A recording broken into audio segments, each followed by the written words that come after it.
साथियों, आपको पिछले वीडियो में पढ़कर सुना रहे थे पुस्तक हमारी भावी पीढ़ी और उसका नवनिर्माण, वाङ्मय 63, बाल मनोविज्ञान को समझें, उन्हें सही दिशा दें। पृष्ठ 1.80 से सुनाते हैं। आइए सुनते हैं। अमेरिकन मनोवैज्ञानिक E.R. हिलगार्ड ने अपने अध्ययन the psychology of children behaviour में कहा है कि बालकों को माता पिता के गुण, दोष, स्वभाव, संस्कार, विरासत में सहज ही मिल जाते हैं। सूक्ष्म जीन से लेकर दिन प्रतिदिन का आचरण व्यवहार बच्चों को प्रभावित करता है। समीपस्थ वातावरण आदि से मिलकर ही उसके व्यक्तित्व का विकास होता है। इन सबके अतिरिक्त शिक्षण का अपना महत्व है, जिससे उसकी अनेकानेक विकास की संभावनाओं का मार्ग प्रशस्त होता है। हिलगार्ड के अनुसार लोगों का यह अनुमान सही नहीं है कि बच्चा बोल नहीं पाता इसलिए कुछ नहीं समझता। 6 महीने से 1 वर्ष का बालक ध्वनियों को, संकेतों के माध्यम से भावनाओं को समझ लेते हैं। वही बालक अपने माँ बाप की आवाज़ सुनकर हंसता है। पशुओं की आवाज़ अथवा विस्मय, डरावने संकेतों से उसे कौतूहल होता है और डरता है।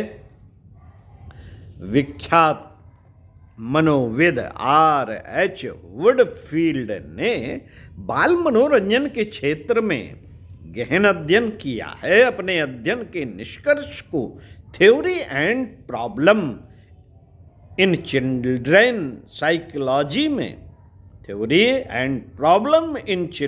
साइकोलॉजी में प्रस्तुत करते हुए उन्होंने बताया है कि योग्यता एवं कुशलता वंश परंपरा की उतनी देन नहीं है जितना कि शिक्षण द्वारा उसका विकास किया जा सकता है। उनके अनुसार दोनों ही बातें अपने स्थान पर आंशिक रूप से सही या गलत हो सकती हैं, किंतु तथ्य यह है कि अभिभावकों द्वारा परिवेश का अपना विशेष महत्व है। जिज्ञासु प्रवृत्ति यदि उसे विरासत में प्राप्त हुई है तो बौद्धिक विकास की संभावनाएं अधिक सुनिश्चित हैं।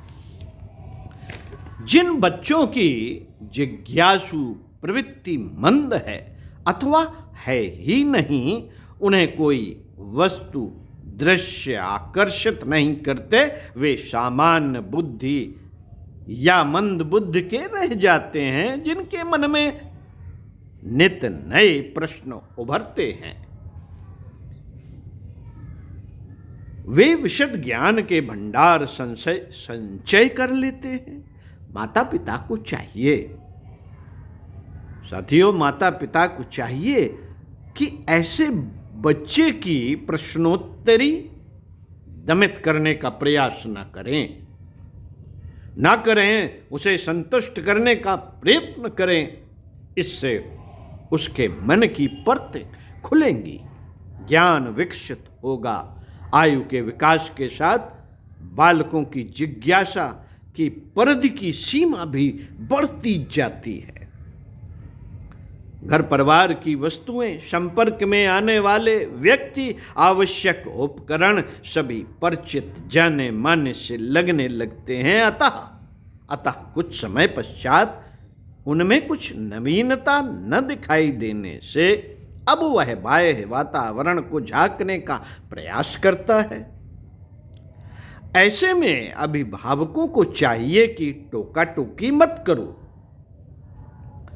मत जाओ जैसे रोकने के आदेशात्मक अथवा उपदेशात्मक शैली न अपनाकर उसका सहज मार्गदर्शन करें।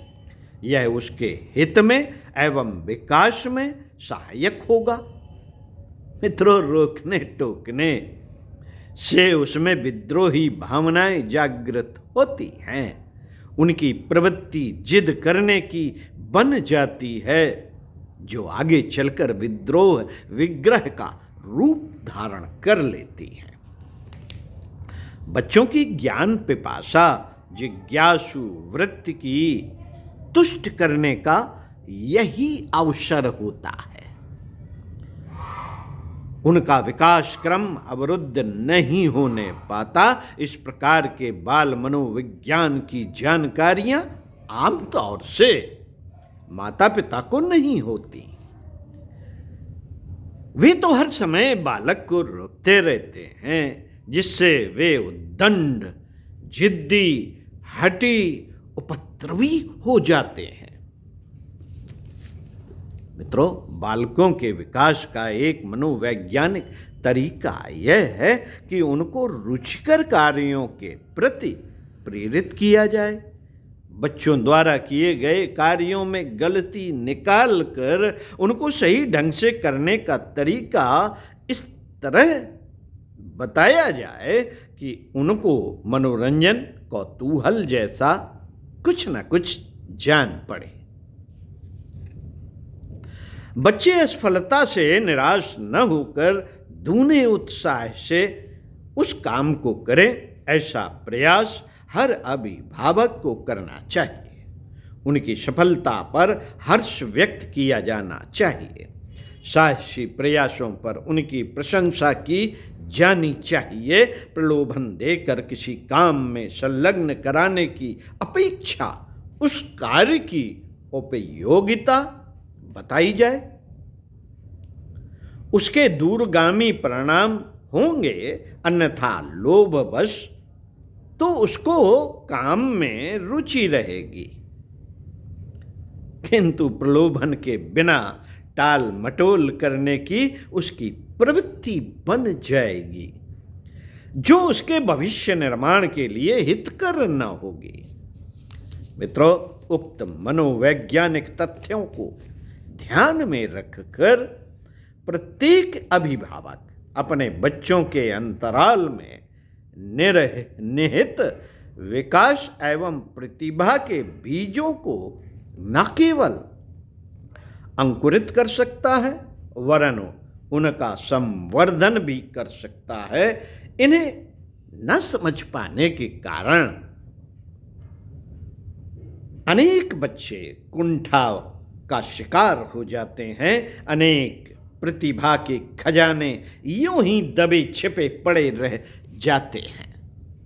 साथियों, यदि उन्हें प्रतिभा दर्शन एवं स्वस्थ प्रतिस्पर्धा का अवसर दिया जा सके तो उनके मानसिक विकास में सहायता मिलती है।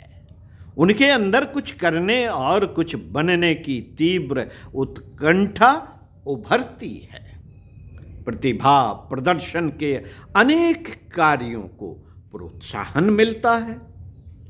यही प्रोत्साहन, साथियों, यही प्रोत्साहन उनके आगे बढ़ने में किए कार्यों में संतोषप्रद सफलता दिलाता है। तो साथियों, स्वाध्याय सत्संग के क्रम में बाल मनोविज्ञान को समझें, उन्हें सही दिशा दें। पिछले वीडियो के क्रम में आपको पढ़कर सुनाया। इसी क्रम में इसी पुस्तक से आगे पढ़कर सुनाएंगे। आइए सुनते हैं अगले वीडियो में। विषय: बच्चों को कहानियाँ सुनाइए।